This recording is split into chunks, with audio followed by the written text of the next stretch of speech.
بله تماشاوان هجا نهاجی از برای خوبه میوان خواه برز عبدالباسط حمو اندام پولیتبوریا پارتیا دموکراتا کردستان سوریا کو میوان منه دم باش برز عبدالباسط سپاس جبو بشدربوناته وکم زانم کو ایرو 28 سال سر کوچداویا خباتکار و سیاستمدار عثمان صبری را در باز دبن تو جی جالی خوبه متخوازن رونی بخی سر کار خبات تکوشینا خباتکار عثمان صبری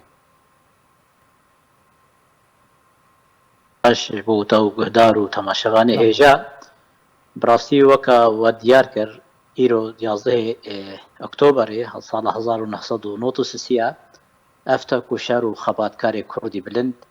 و ژیانە خۆش بۆ کورداتیەش بۆ وەیژە و ئەدەبا کوردی بۆ هۆران و تەرخان پایتەختە شامێ ژیانە خۆیان داوی کرد پشرەژی هاتن لە گوندێ بەرکەورێ لە ئالێ دەرباسی هاتە خاک سپارتن بڕاستی عوسمان سەبری یەک شوا کەسێن ستێرکن خەباتە سیاسی لە کوردستانە سووریا لە دەما پارتی دەموکراتی کوردستان سووریا هاتە دامەزراندن و پشتی وەک وە دیار کرد خەباتاوی هەموو دبەر کورداتیەدا هاتیە بهۆراندن وەک بچوچکانیا خۆدا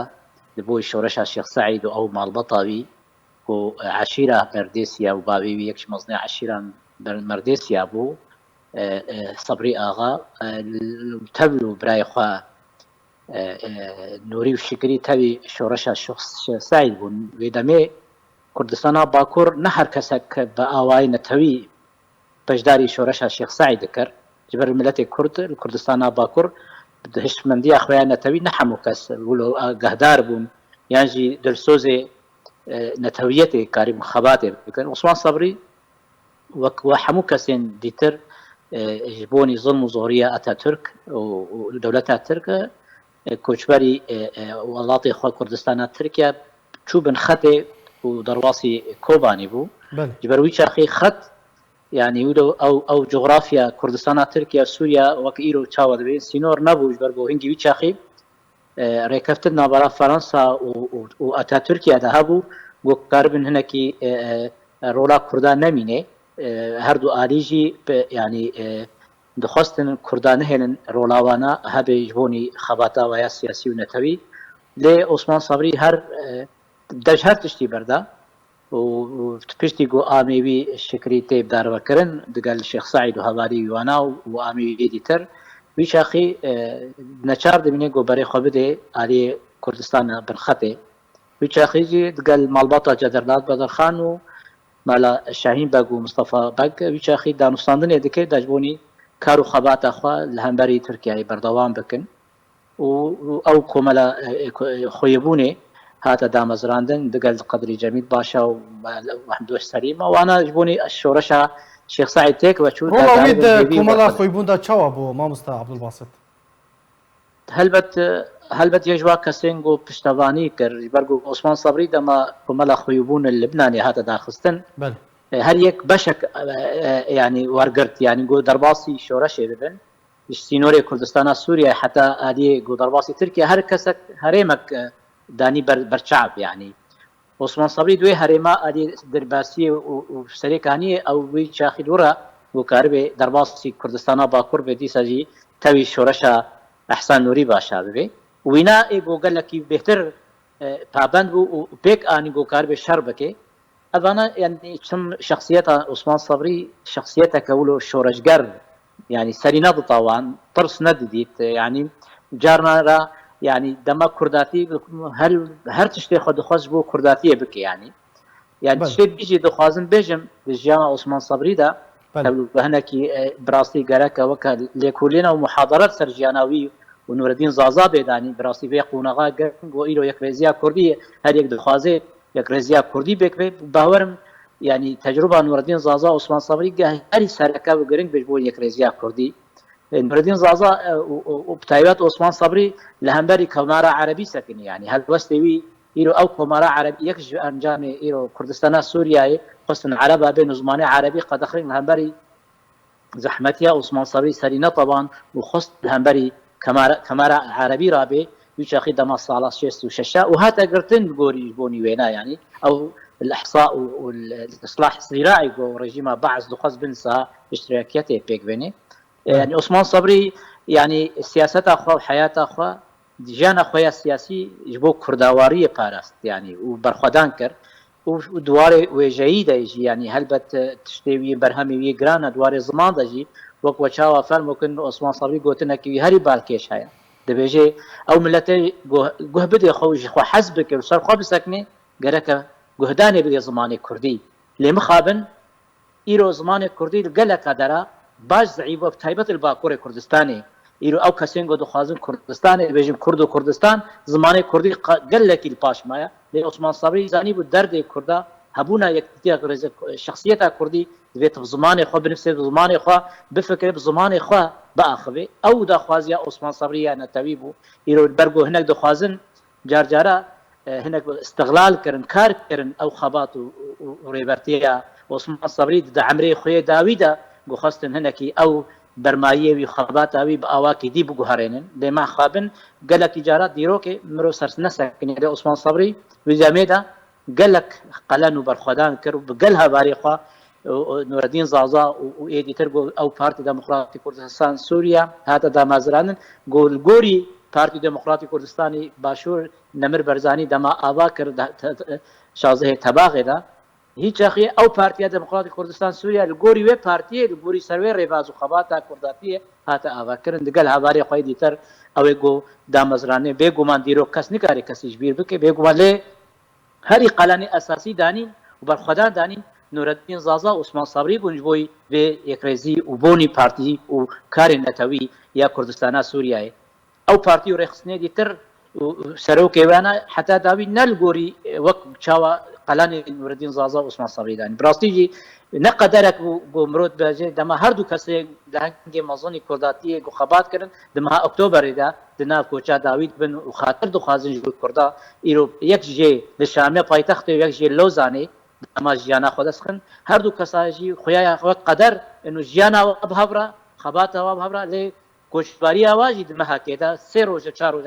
ناول یک جه هفته اکتبر یدی جه 11 اکتبر هر دو کسی ایگو براستی دائما مک نمونه و خباتکار یک جه سروک پارتی و یک جه سکرتری پارتی بو عثمان صبری و نور الدین زازا براستی تبگر سیاسی کردی گلک دینداری و هر دو لهنگ مازن گو کاربن وک مدرسه وک نونرتی وک اخافتن سرجیانا وانا بکولان بله ما مصطفى عبدالباسط اگر ام بحث استانگین کوراستی هاتن ام بکن چند جاران یعنی چند ام بیشن چند جاران کتبو زندان ده جبر کارو خباطوی چند جاران راستی استانگیان دهات جالین رژیم کواتن سر دسالداریه هلبت عثمان صبری جیاناوی وقت مچاوا دیار کرجی و فرهنگ کش خباته 18 جارا هاتیه گرتن دقل هب واحد 18 ساله دا 12 ساله جیانا خو جبو کرداتی حبس و زندان الرژیم دا درباس کری بله و سرینه طبعا و هر بر خدان کوچبری لخستن فقیری جیا زحمتی جیاناوی چاخی گلکی زور بو یعنی قلن کرداتی گلکی گرام بو چاخی نو کن هابو اره راستا جار جار هر دمک وقتکی زحمتی لی وی چاخی هشمندیا نتوی نلبر هر کسی هبو عثمان صبری بهور بو دوزا کردی هر چهار پارچه کردستانی و بتایبتش کردستان سوری تم سرینه طبعا تولو گو رژیم بعث يعني دخست بقري تشل لبناني تشل دليل حتى ريجيم فرنساي استعمار فرنسي يعني الكولونيال فرنسي تم لسر كرداش يعني زحمتي ندش كرد درباصي هندوري جزيره ببن وقت شاواجي حتى هاجي البلقايه فرنسي دا او دويله العلويين دويله الدروز ويانجي شام وحلب دويله الاكراد ندخست كاريبي اباك برقو اتفاقات وتركيا كماليها بو بربيك يجي لعثمان صبري سري نطوا ننهم بر فرنسيا ونلهم بري ريجيم بعث ونجي لهمبري جمال عبد الناصر بله رولا وید ناوا تفگارا کردی ده و چاوا پیشگیریا شورشین کردی لسر آستین چار پارچه کردستان دکر عثمان صبری يعني هشيوي وفكري كردستاني بو پشتوانی خبات سیاسی کرداتی یا کردستان عراقی ريبرتيا نمر برزاني ذكر كردستان باكور ذكر اف جغرافيا هر سي ولات كردستان بهبره عثمان صبري ده هر سي جغرافيا دا دقريا بلكي كردستان ايران دور بو لبهتر تداوي خباتاوي حكتي حبس زندان تشل الي عراقي صالك حبس زندان ما تركيا 2 صال و 3 صال مايا سوريا كردستان سوريا قال لك صلاه عمري خطر خان دي يعني جياناوي وقت وري پشتی گریدانا یعنی گرتن و تالان کردنی د سالا پنجی یعنی د پنجی نهاد هدیه گرتن الشام المزل الحلبي حتى حفتي وياكل هبري حزام العربي جهات يقرتن لعثمان صبري تم حتى روجين داوي جيان اخوا جبوي كرداتيه وهلبست وجا ونفس كرتوك داني يعني يرو برهم عثمان صبري سياسي هنا برهم وين چاندی هم کچو خورت کرده الشام پایتخت بزمان کردی فیر بونه قال جوانا الفابيتا كرديه عثمان صبري زمان كردي وافرد قال خباتا ويا سياسي دريج يعني عثمان صبري حمواري كردواري خبات ذكر طبعا جياناوي تبلو مزناياوي عشيريه جهابو ليه قال لك جارات دخست جار قبول نذكر او ميجي او هالوستن عشيري جبر بيك يجي قوتنا نابي جار ابود بيجن جبر ويش اخي وينا ندخل نابي اغا وبقل بيجي اخوا ويش اخي روشن بدر خان نابي ابو بعد ذكر يد دما قال جارات بدخل نابي ابود قوت يد هم عمريويه مزنبو هم شي اللي ندخش الجاني ندخش قوتنا بقو اغا ويش اخي وباشا ده قوتن ويدم او دم ويدم ولو يعني ايرو دما او دما باي اشتراكيته وباي سوسياليست هناك ميجي روجلات نافين هناك باندور ذكر باشا تفقرا كردي حتى چه قناغا كيل سر شوباوي وريبازا ويدمشن براستي هلبت يعني ايرو او خباتا سياسي ملت كرد الكردستان سوريا دندار نور الدين زازا وعثمان صبرينا وكسن بيرا وهبالي وايدي تربي كمان ايرو بيبالوكن خباتن حمو بيغمان ل غوري وبرهمن خباتا و سياسي براستي تمك دريج بو ملت كرد بارتي رخصني كردي بشتي بارچابوني برچي ناكوكين مزن هناكي او خبات ونور الدين زازا وعثمان صبري جارات بو يا ثانوي يعني يا هري جرينج باوا وندزانه جي بشتي حبس وزندان لصالا بشتي بارتي ديمقراطي كردستان سوريا هات اواكرن ويش اخي نارين وبهوري هندره حبس وزندان هذا هنك ندفكره شيء افتشتكي نورمال نتيجانا حمود دنيا ده ويش اخي ملت كرد نتيجه ظلم وزوريه قول همبري كردا هداني ايرو او غاوا نتوي قالك هناك جي خلپاج ده ل عثمان صبري پارچبون د پارتين كردستان سوريا بونه پارچه بخابن او پارچبون قالك باندورا نيجاتيف كر لها بريجا د تيارك هبو تيارك تشابو شورشگر ونتوي تيارك ديجي ايجو وقت بيجن خد بينين وكا رياليست ونرم وشيك ويشاخي لي عثمان صبري هر بشوي بارتي ديمقراطي كردستان سوريا پشتوانيا شورشا كردستان عراق كر باشا